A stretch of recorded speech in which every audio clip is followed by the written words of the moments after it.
welcome to Evening Parliament right here on Active Citizens. My name is Ifoma Oji and I'm just going to go straight to the stories trending this evening. Now, this story is we're turning rather our attention to the video we just saw right now, which is a disturbing development where we're having reports indicating several communities in our Kalewi local government area of Bauchi State who are currently under heavy attacks by armed bandits. I'll just call them terrorists. Now, villages including Masu, Digare, Gwana, Futuk, Kashari, and Duguri have reportedly been evaded repeatedly, forcing residents to flee from their homes. Now, according to local sources gathered, these attacks have left several villages dead, homes destroyed, and livestock stolen. And we're asking the question, when will this reported killings, when is source of livelihoods going to return in the lives of Nigerians, most especially those residing in northern areas? And to have this conversation this evening, I have with me our political analyst and economic analyst, Mr. Oladimeji Oluwafemi. Good evening, sir. How are you doing, sir? Good evening. You know, it's quite a disturbing video that we just saw right now. Last year, we saw citizens or residents of Sokoto State fleeing their community. Some people received intelligence that these terrorists will be arriving in their community, resulting to a lot of them fleeing from the community. Now we are seeing that there is a development of people, residents in different villages in Bauchi State still fleeing their community. Till when are we going to continue with this? When will this ever stop? Your thoughts?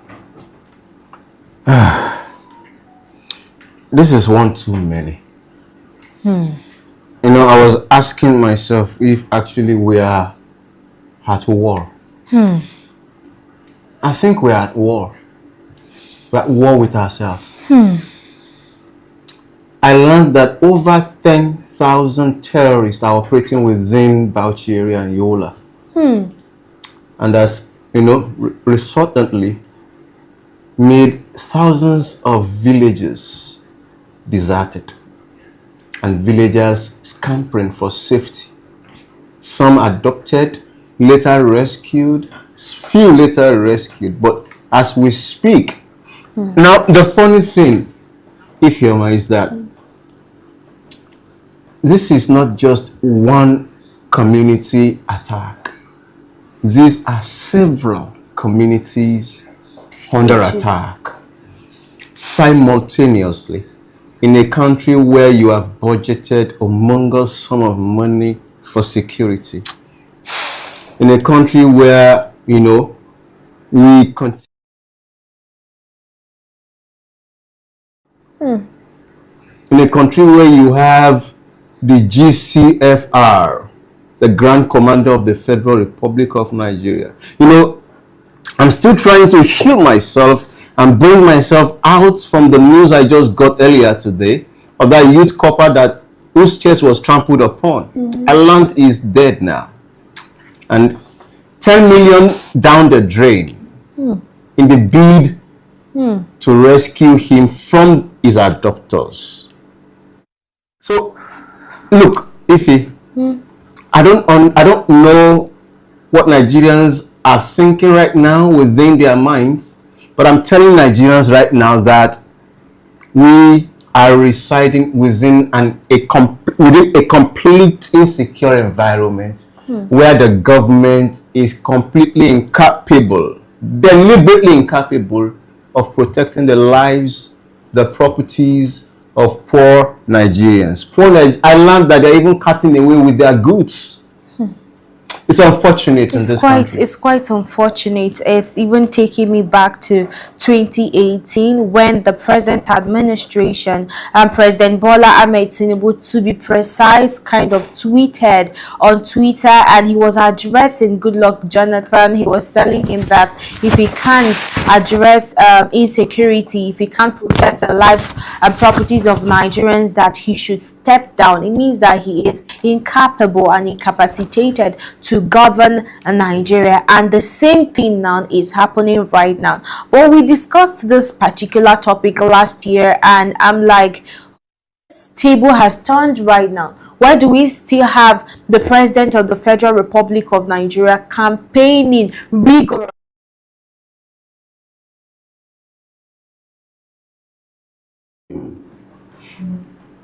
Bola Ahmed Tinubu, if you are incapable of saving Nigerians, protecting Nigerians, securing the properties of Nigerians, please step down. Please remove yourself from office so that someone capable enough with the will to do can come in to protect the lives of Nigeria and safeguard their properties. This is one killing too many. Exactly. It's one killing too many. And how long are we going to continue having discussions on this topic? But still on this, the president kind of pushed to ensure that states regulate their own police. I think it's been signed right now, and I don't know if this will serve, if this is going to hold water at the end of the day, or do you think that the government of the day is supposed to be doing more than just, you know, allowing states regulate or enforce their own policing? They say that the Saturday that will be beautiful. You know it from Friday. Look, if the state policing will be effective, you would know from, all right, now, there is, look, this is not about state policing. This is about the will to do. Exactly. It has got nothing to do with state policing. In fact, if tomorrow we wake up and they enact that policy that state has gotten the autonomy to have their own police, we will still have the same problems in attendance. You know, still talking. It is about the will to do. Our political leaders in power today do not have the political will to do. Eyes fixated in. They are only interested in, you know, elongating their stay in power. That's all that interests the people at the expense of Nigerians that are dying. This is extremely sad. Now, still talking about insecurity in Nigeria. A Nigerian doctor who is working in Bahrain, a small island country of 33 lands located in the Middle East, came out to decry over the ongoing conflict in the Middle East region, regretting. He didn't regret, because he said that the fight, or him going to that part of the country, is for the betterment of his family. We'll take a look at that video, and when we'll come back, we have more conversations on the topic. I swear to God, if to say airport they open, if to say airport they tell them no shut down airport, Kai, wallahi, I for Nigeria now, they get rest of mind. Honestly, I know nobody get rest of mind for this place. Nobody get rest of mind. Even this morning now, last don't even stand now to show say bomb will go land anywhere from any moment from now. If bomb will land anywhere. Yeah? For those people when they comment and when they don't know what they will comment from my comment section, when they comment anyhow. They just say they happy today here. We're not happy today here, and a situation make us come up from Nigeria, come this country to come look for daily bread. Most of us, like people like me, in fact, let me say person like me, let me be breadwinner for my family. Let me be breadwinner for my family. So what the person go do? I got to move. When I do Nigeria, it's not easy for me. I dey struggle, I dey suffer, but this is why I come out for Nigeria, come this country. Life changed more. Life changed more. I repeat, take care of my family, take care of my mama, take care of my children, take care of my wife. What you know make I do? When I come, my comments are they cost me anyhow. When I don't know my situation, when I know the reason why I take come for Nigeria, come this country. Life was very difficult for me. At least when I come here, things they change a little bit. You see these pharaohs, you see those pharaohs, these pharaohs then wait in my comment section, and the pharaohs then wait in my father house. Those pharaohs wait in my father house, where they wish they me go die for this country. Me, I not go die for this country. The leg where I used to come this country, and the same thing that will come back to Nigeria. That Nigeria is already moribund. I mean, we've surpassed comatose situation where we've decayed, to be honest, at this point, because we keep asking why is it that a lot of Nigerians are leaving the shores of Nigeria to go and find a better life when they can stay back in Nigeria to fight the fight. I was talking with a friend of mine who is currently in Ghana about the currency and how they are able to transfer money from Ghana to Nigeria, and why is it that the government of Ghana is yet to do something about the transaction process. And he said that they are not even concerned about that is not even their problem. That's why it is still the way it is, because we were trying to compare Nigeria and Ghana, and he told me the truth is that Ghana is far much more better than Nigeria here, and that he went to Nigeria is because of the fact that he was looking or searching for a better life, and it is on a temporal base. That if things were better for him in Nigeria, that what would he be doing in Ghana? And this is another citizen of Nigeria traveling all the way to Bahrain to go and hustle for his family, a doctor for that matter. And this is what he has to say about insecurity, about economic hardship going on in Nigeria. Your thoughts? Ife, I'm so strongly moved to tears because of the way the Nigerians are being treated by these leaders that come out to say they've been elected to rule. I have friends who trekked the desert to arrive respectively at Italy and Germany. Do you know what it will take someone to conclude that, look, I will trek the desert, if that is what it will take to leave my fatherland in pursuit of greener pasture? Meanwhile, it is not that your fatherland is barren. Your fatherland is so rich, so endowed, that if a man should decide that, look, I will turn around this nation and I would call the bluff of anybody, no matter whose horse is God, Nigerians will troop in back from wherever they are across the globe. They will come back home because we have sufficiency beneath the soles of our feet in this country. And we have not even tapped 25% of the resources that we have.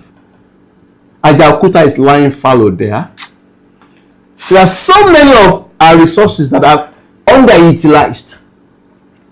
Honestly. So today, if Nigeria becomes better, there will be no need for Nigerians to leave the shores of this land. This man wouldn't be at risk of being bombed out of the thin air because he went in search of green pasture to take care of him, his father, his mother, his wife, his children.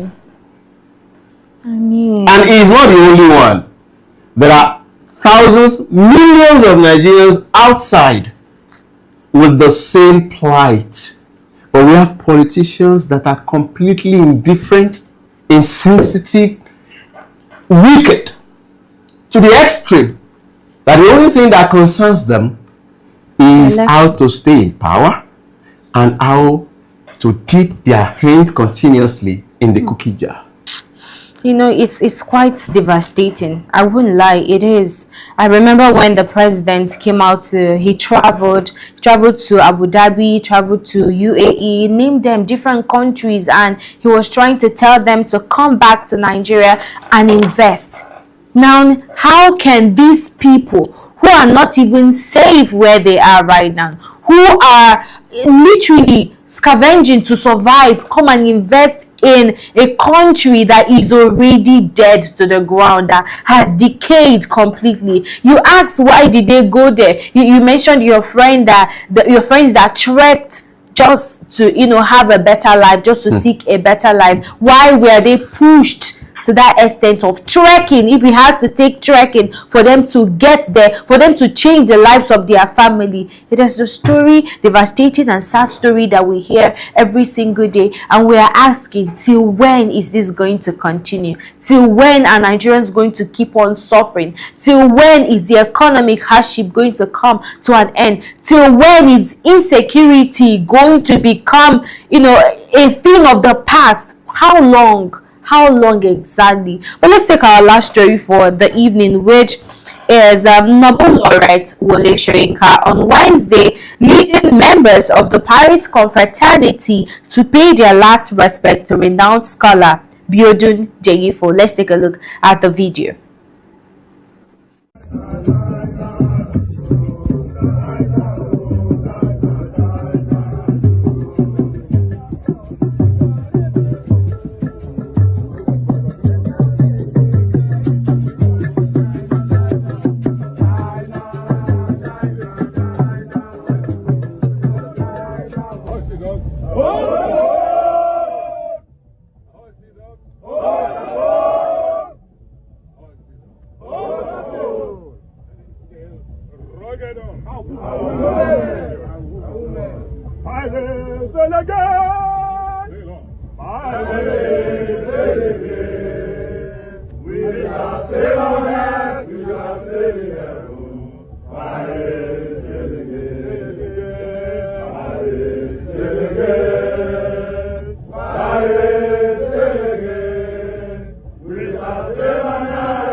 Mr. Oladimiji, I think I would love to have your thoughts on this. A lot of people in the comment section are saying old but not retired, or rather tired but not retired. Let me have your thoughts.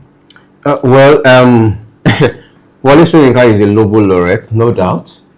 Is a public figure, no doubt, an internationally recognized Nobel laureate. And here they are bearing one of their confirmed member. Yes. Yeah. But away from that, I would want Wole Soyinka, as much as he is keen, about his organization, his pet organization, because he is the brain behind the Pirate confraternity. So as much as he is so keen about that organization, I expect he make do with his words when he said, after a year, I would come to give my assessment of this government. I am particular about what he would come to say, but it's been almost 4 years. I think there was it a library? I can't remember. See, something like an artifact that they kind of I don't know. I don't know whether his name was written there, inscribed there, but I think there was an award. A library theater in Abuja has been named after him, and is by the president. Of course, by the same president, he would come to criticize after 1 year, which he has not done. We're still waiting for the 1 year to elapse. If APC has done so much, why are they scared? This is not my words. This came directly from Rhodes Vivur. I don't know if I got that correctly. Rhodes Vivur, who is a former governorship aspirant under Labour Party in 2023, now in ADC. Let's take a look at the video. This has done so well for the people. Why are they so scared? Why are they scared? I was just going to do a declaration in a church. Why send thugs? The commissioner of police was even there. Why? What are you scared of? Focus on making the lives of people better. Improve the lives of people. They will vote for you. It's not by force to lead people. It clearly means you don't deserve it. You know you don't deserve it. The reason why you're afraid is because you know you don't deserve to be leading this country, this state. That's why. So they want to intimidate. They are doing this in the hope that people will be afraid. They will not come. But we are not afraid. We are not afraid. And that's going to be the biggest difference this next election. Because nobody's going to court. Nobody's going to court. That one of, if you are not happy, go to court. Nobody's going to court. Whatever is going to happen is going to happen that day. Because there's only so long we are going to accept to be bullied. Only so long.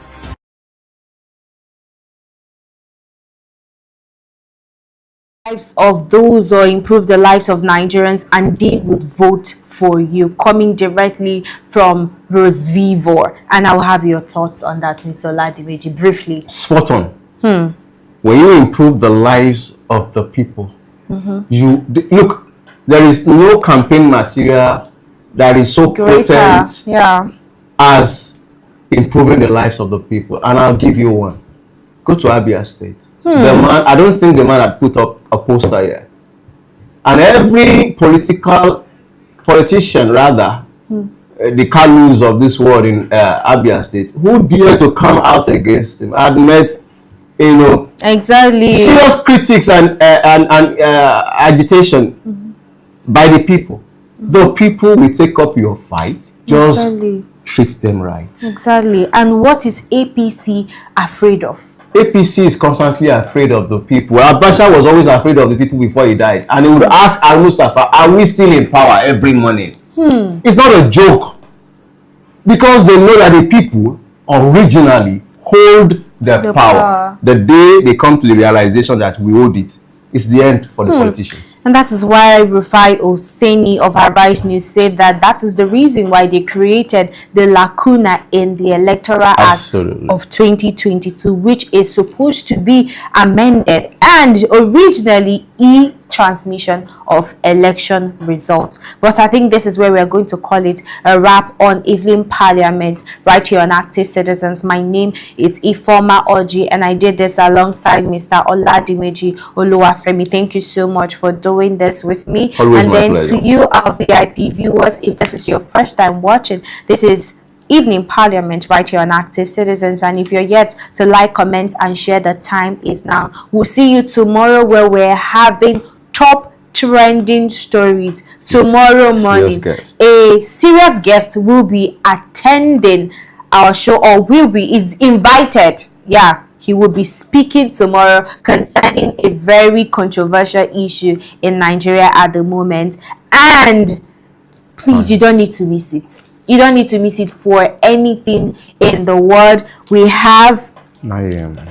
time, which is 9 a.m. at the dot. So we will see you tomorrow by 9 a.m. on the dot. Please don't miss it. We'll be having a lot of analysts live in the studio. And of course, I'll be there to guide you through it. Do have a lovely evening.